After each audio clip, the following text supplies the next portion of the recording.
ఉదయకాలమున ఏకీభవించిన మీ కుటుంబాలకి శుభములు కలుగునుగాక. ఈరోజు వర్తమాన ధ్యానాంశం, మనం వారిని మార్చలేము గాని. మత్తయి సువార్త 5:16.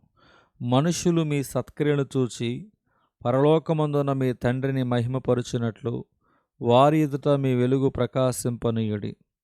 లోకాన్ని చుట్టూ ఉన్న వారిని ఎలాగైనా సరే మార్చేసేయాలని చాలామంది అంటూ ఉంటారు. ఒక వ్యక్తి మరొక వ్యక్తిని లేదా లోకాన్ని మార్చటం సాధ్యమా? అసలు ఒక వ్యక్తిలో మార్పును తీసుకొచ్చేది ఏమిటి?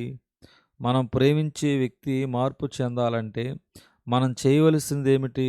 నాతో పాటు సేవలో పాలు పంచుకునే ఓ సహోదరుడు చాలా వరకు తనని ఎప్పుడు చూసిన ప్రార్థనలోనే కనిపించేవాడు. ఈ సహోదరుడు దేనికోసం ఇంతగా ప్రార్థన చేస్తున్నాడు? సరే, నేను కూడా ఏకీభవిద్దామని వెళ్ళి ఒకరోజు తన ప్రక్కన కూర్చున్నాను. తాను ఈ విధముగా ప్రార్థన చేస్తున్నాడు: ప్రభువా, ఈ భారతదేశం మొత్తాన్ని మార్చివేయడానికి నన్ను మార్చుకున్నావని నాకు తెలుసు. చూస్తూ ఉండు ప్రభువా, ఏదో ఒకరోజు భారతదేశం మొత్తాన్ని మార్చేస్తానని ప్రార్థిస్తుంటే నాకు వింత విచారము రెండూ కలిగినవి. యేసుక్రీస్తు సర్వలోకానికి వెళ్ళి సర్వసృష్టికి సువార్తను ప్రకటించమని చెప్పాడు, కానీ ఎక్కడా దేశాలను రాష్ట్రాలను మార్చివేయమని చెప్పలేదు.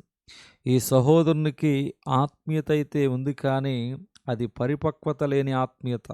గమనించండి, ఈ లోకములో మనము ఏ ఒక్కరిని మార్చడం సాధ్యం కాదు. ఒక మనిషి మరొక మనిషిని మార్చలేడు, కానీ ప్రభావితం చేయగలడు.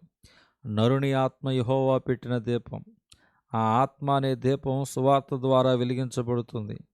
మనము సువార్తలో ఉన్న శక్తి ద్వారా వెలిగించబడిన మనము మరొక వ్యక్తికి సువార్తను పంచుకున్నప్పుడు సువార్తలో ఉన్న శక్తి అగ్ని ఆ వ్యక్తి యొక్క దీపాన్ని, ఆత్మను వెలిగిస్తుంది.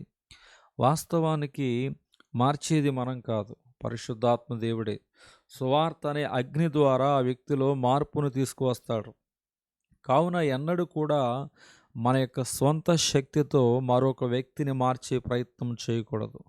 రక్షణ లేని వ్యక్తిలో సువార్త తన క్రియను చేయాలంటే ఆ వ్యక్తి మార్పును కోరుకోవాలి. అతడు మార్పును కోరుకోవాలంటే ముందుగా అతడు ప్రభావితం కావాలి. అతనిని ప్రభావితం చేసేదే మార్పు చెందిన మన జీవితం. మన జీవితం ఇతరులను ప్రభావితం చేసేదిగా ఉండాలి. నెహెమ్యా కేవలం గోడలు మాత్రమే కట్టినట్టుగా చాలామంది భావిస్తుంటారు.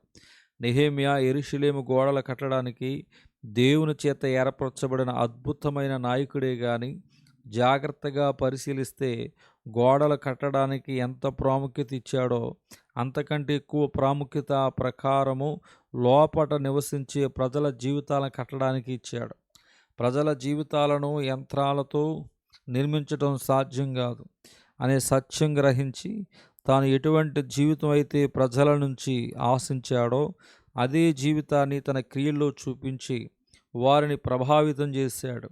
నెహెమ్యా స్వార్థపూరితమైన మనుష్యులలో మార్పు తీసుకురావాలని ఆశించినప్పుడు తాను వాడిన ఆయుధము తన మాదిరికరమైన పవిత్రమైన జీవితమే. గమనించండి సహోదరులారా, ఈ లోకములో పాపము రోజు రోజుకు పెరిగిపోతుంది. చీకటి అన్ని వైపుల నుంచి అలుముకుంటుంది. దేవుని నమ్మకుండా, ఆయన ప్రేమను, క్షమాపణను పొందుకొనకుండా, ఆయన అనుగ్రహించు రక్షణ భాగ్యాన్ని అందుకొనకుండా నశించిపోతున్న వారు ఈ లోకములో కోట్ల సంఖ్యలో ఉన్నారు. కావున చీకటిలో జీవిస్తున్న వీరు వెలుగు సంబంధులుగా మారాలంటే చీకటిలో నుంచి ఆశ్చర్యకరమైన తన వెలుగులోనికి పిలువబడిన మనము చీకటి జనుల మధ్య లోకానికి దీపముగా వెలగాలి. అనేక మంది వెలిగించబడే విధముగా వెలుగు సంబంధమైన క్రియల ద్వారా మనము వారిని మార్చి వారి జీవితాలను ప్రభావితం చేయాలి. కావున మాటల ద్వారా లోకాన్ని లేదా మన చుట్టూ ఉన్న వారిని మార్చలేము, కానీ మార్పు చెందిన జీవితాన్ని క్రియల్లో కనపరచడం ద్వారా ఇతరులను ప్రభావితం చేయగలము. ప్రభావితం కాబడిన జీవితాలలో సువార్త అనే క్రియను కొనసాగించి వారిలో మార్పు తీసుకువస్తుంది. మీరు లోకమునకు వెలుగై ఉన్నారని దేవుడు చెప్తున్నాడు. ఇతరులను మనం ప్రభావితం చేయవచ్చును, దేవుని దగ్గరికి కూడా నడిపించవచ్చును. ఈ దిన వాక్య ధ్యానం విన్న మిమ్మల్ని అందరినీ కూడా దేవుడు మిమ్మల్ని దీవించునుగాక. ఆమేన్.